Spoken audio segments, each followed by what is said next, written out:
வணக்கம். ரஷ்ய அதிபர் புட்டினுடன் இனி பேசுவதில் பயனில்லை என்று அமெரிக்கா பின்வாங்கியது. இதனால் அந்த பணியை ஐரோப்பா முன்னெடுக்க வேண்டிய சூழல் வந்திருக்கின்றது. ஐரோப்பிய ஒன்றியத்தினுடைய வெளியுறவுத்துறை அமைச்சர்களினுடைய முக்கிய மாநாடு நடைபெற இருக்கின்றது. அதில் ஐரோப்பாவினுடைய புதிய சமாதானத்திற்கான ராஜதந்திரி தேர்வு செய்யப்பட இருக்கின்றார். முன்னாள் ஜெர்மனியினுடைய சான்சலர் ஏஞ்சலா மேர்க்கலுக்கு முக்கிய வாய்ப்புகள் இருப்பதாக தெரிவிக்கப்படுகின்றது. புட்டினுடன் பேசுவதற்கு யாரை தெரிவு செய்திருக்கின்றார்கள்? ஐரோப்பிய ஒன்றியத்தினுடைய பிரதிநிதியை தேர்வு செய்யும் இந்த நிகழ்வு பிராந்திய அளவில் ஒரு முக்கியமான மூலோபாய நகர்வு என்று தெரிவிக்கப்படுகின்றது. அமெரிக்காவினுடைய ஈரான் போர் காரணமாக ஐரோப்பா உக்ரைன் பேச்சுக்கள் முற்றாக முடங்கி இருக்கின்ற நிலையில் ஐரோப்பா இதில் புது வீச்சுடன் இறங்க இருக்கின்றது. ரஷ்ய அதிபர் புட்டினை வசப்படுத்தக்கூடிய 3 பேர்களினுடைய பெயர்கள் வெளியாகி இருக்கின்றன. இவர்கள் புட்டினுடன் தொடர்புடையவர்கள். ஆனால் இந்த 3 பேரையும் புட்டின் விரும்பியதாக தெரியவில்லை. அவர் வேறொருவரை நியமிக்க அவரை ஐரோப்பா நிராகரித்திருக்கின்றது. அடுத்து என்ன நடைபெற்றிருக்கின்றது? அடுத்த வாரம் சைப்ரஸில் ஐரோப்பிய ஒன்றியத்தினுடைய வெளியுறவுத்துறை அமைச்சர்களினுடைய மாநாடு நடைபெற இருக்கின்றது. இந்த மாநாட்டில் யார் அடுத்த கட்டமாக ஐரோப்பிய ஒன்றியத்தினுடைய சமாதானத்திற்கான ராஜதந்திர பிரதிநிதி என்பதை தேர்வு செய்வதற்கான விவாதம் ஆரம்பிக்க இருக்கின்றது. இதில் முதலாவதாக ஜெர்மனியினுடைய சான்சலராக 16 வருட காலம் இருந்து ரஷ்ய மொழியை சரளமாக பேசக்கூடிய ஏஞ்சலா மேர்க்கலினுடைய பெயர் முதலாவது இடத்தில் இருக்கின்றது. 16 வருடங்கள் இரும்பு பெண்மணியாக இருந்தார் என்ற பாராட்டு பெற்றவர் இவராகும். இவருக்கு வயது இப்பொழுது 71. இவர் தன்னுடைய வரலாற்றில் உக்ரைன் ரஷ்ய போர்க்களத்தில் மின்ஸ்க் ஒப்பந்தம் என்கின்ற ஓர் ஒப்பந்தத்தை ஏற்படுத்தி கிரிமியா கூட கைப்பற்றப்பட்ட பொழுது நடைபெற்ற போரில் சமாதானத்தை ஏற்படுத்தி தற்காலிக யுத்த நிறுத்தத்தை கொண்டு வந்த ஒருவராக இருப்பதனால் ரஷ்ய விவகாரத்தில் இவருக்கு நிறைந்த அனுபவங்கள் இருப்பதாக கருதப்படுகின்றது. இரண்டாவது இடத்தில் மரியோ டிராகி 78 வயது. இவர் இத்தாலியினுடைய முன்னாள் பிரதமராக இருந்தவர். ஐரோப்பாவினுடைய மத்திய வங்கி ECB முன்னாள் தலைவராகவும் இருந்தவர். மூன்றாவது இடத்தில் அலெக்சாண்டர் ஸ்டப் இடம்பெறுகின்றார். இவர் பின்லாந்து நாட்டினுடைய அதிபர். புட்டினை வசப்படுத்துவதில் இவருக்கும் ஆற்றல் உண்டு என்று கூறப்படுகின்றது. இந்த மூவரில் யாரை தேர்வு செய்வது என்பது முக்கியமான கேள்வி. இதில் பின்லாந்து அதிபர் அலெக்சாண்டர் ஸ்டப் இப்பொழுதும் பதவியில் இருக்கின்றார். மற்ற இருவரும் பதவியில் இல்லை. அமெரிக்காவினுடைய கருத்து, தாம் புட்டினுடன் பேச எடுத்த எல்லா முயற்சிகளும் தோல்வியடைந்து விட்டது. இனிமேல் அவருடன் பேசுவதில் எந்த பயனும் இல்லை.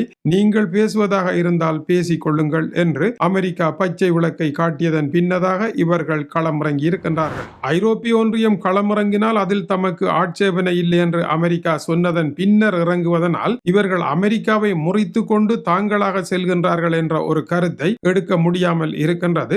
டொனால்ட் ட்ரம்பை பொறுத்த வரையில் இனி இந்த பேச்சுவார்த்தைகளை அவர் எதிர்க்க மாட்டார் என்றும் கூறப்படுகின்றது. 71 வயதுடைய ஏஞ்சலா மேர்க்கல், நாமே நமது பொறுப்புகளை இனி கையில் எடுக்க வேண்டும், நாமே நேரடியாக சென்று பேச வேண்டும், தரகர்களையும் முகவர்களையும் வைத்து பேசுகின்ற காலம் இது அல்ல என்று பொலிட்டிகோவிற்கு வழங்கிய செய்தியை நேற்று வெளியிட்டிருந்தோம். ஏஞ்சலா மேர்க்கல் ஐரோப்பாவினுடைய அமைதி தூதுவராக வரக்கூடிய சூழல் இருப்பதனால் தான் அமெரிக்காவினுடைய ஊடகங்கள் இவரை பேட்டி கண்டிருக்கின்றன என்பதை உய்த்துணர முடிகின்றது. ஆனால் மேர்க்கல் மீது கடுமையான விமர்சனங்கள் உண்டு. ரஷ்ய அதிபருடன் இவர் நட்பாக பழகினாலும் ரஷ்ய அதிபருடன் தளர்வாக இவர் பழகிய காரணத்தினால் பல விடயங்களை விட்டு கொடுத்து ரஷ்யாவினுடைய நோர்ட் ஸ்ட்ரீம் எரிவாயுவை ஜெர்மனிக்கு குழாய் மூலம் கடலடி வழியாக கொண்டு வருவதற்கு இவரே காரணமாக இருந்தவர். அதன் பின்னர் அதை வைத்து ரஷ்ய அதிபர் புட்டின் அரசியல் விளையாட்டுகளை ஆரம்பித்தார். இதனால் மேர்க்கலினுடைய ராஜதந்திரம் தகுதியற்றது என்று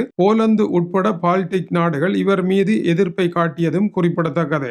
ஆனால் ரஷ்ய அதிபர் தன்னுடன் நன்றாகத்தான் பேசினார், விசுவாசமாகத்தான் இருந்தார். ஆனால் திடீரென்று இப்படி முதுகில் குத்துவார் என்று நான் நினைக்கவில்லை என்று மேர்க்கல் கூறியிருந்தார். ஆனால் ஒரு தடவை ரஷ்ய அதிபர் காலை வாரிய அனுபவம் இருப்பதனால் மேர்க்கல் இந்த விடயத்தில் நிதானமாக நடப்பதற்கு அவருக்கு ஒரு பழைய அனுபவம் இருப்பதையும் மறுப்பதற்கு இல்லை. ஆனால் ரஷ்ய அதிபரை பொறுத்த வரையில் தன்னை கூடாதவர் என்றும் தன்னை ஒரு போர்க்குற்றவாளி என்றும் தன்னுடைய போர் தவறானது என்றும் ஐரோப்பிய ஊடகங்களில் யாரெல்லாம் பேசினார்களோ அவர்கள் பிரதிநிதிகளாக வரவே கூடாது என்று கூறுகின்றார். தன்னோடு சேர்ந்து நோர்ட் ஸ்ட்ரீமை உருவாக்கிய ஹெர்ஹர்ட் ஸ்ட்ரோடர், ஜெர்மனியினுடைய முன்னாள் சான்சலர் ஏஞ்சலா மெர்க்கலுடன் தேர்தலில் தோல்வியடைந்தவர். இவர் ரஷ்ய அதிபரனுடைய நண்பர், ரஷ்யாவில் பணியாற்றியவர். இவரை நியமியுங்கள் என்று புட்டின் அனுப்பியிருந்தார். அவரை நியமிக்க முடியாதென்று ஐரோப்பிய ஒன்றியம், உக்ரைன் என்பன முற்றாக நிராகரித்து விட்டன. இவர் ரஷ்ய அதிபரனுடைய நண்பர் என்று அவர்கள் ஏற்றுக்கொள்ளவில்லை. ஆனால் ஏஞ்சலா மெர்க்கல்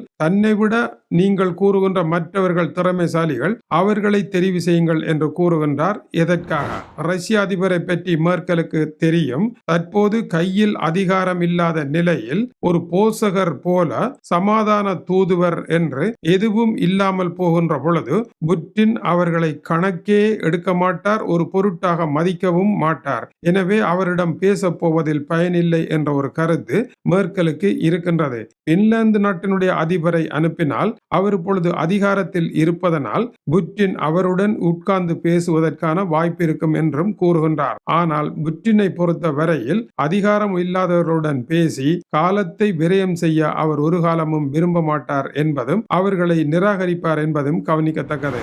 அமெரிக்காவில் இருந்து அதிகாரம் இல்லாத ஸ்டீவ் விட்கோவும் அமெரிக்க அதிபரனுடைய மருமகன் ஜெரால்ட் குஷ்னரும் சென்று புட்டினுடன் பேசியது மிகப்பெரிய தவறாகவும் தோல்வியாகவும் முடிந்தது. இவர்கள் இருவரும் ரஷ்யாவிற்கு போன பின்னர் இவர்களை பல மணி நேரம் காக்க வைத்து அதன் பின்னர் சிறிது பிந்தி விட்டது என்று ரஷ்ய அதிபர் வந்திருக்கின்றார். எனவே ரஷ்ய அதிபர் இவர்களை ஒரு பொருட்டாகவே மதிக்கவில்லை. ஏனென்றால் இவர்கள் கையில் அதிகாரம் இல்லை என்பதனால். அதே நிலைதான் ஐரோப்பிய பிரதிநிதிகளுக்கும் ஏற்படும். அங்கு சென்று காவல் இருக்க புட்டின் வேண்டுமென்றே அவர்களை காவல் இருக்க வைப்பார். இதனால் அவர்கள் சலிப்படைய வேண்டிய நிலை வரும். இருப்பினும் வேறு வழி இல்லை, அவரை சந்தித்தே ஆக வேண்டிய சூழல் இருக்கின்றது. வணக்கம் உறவுகளே.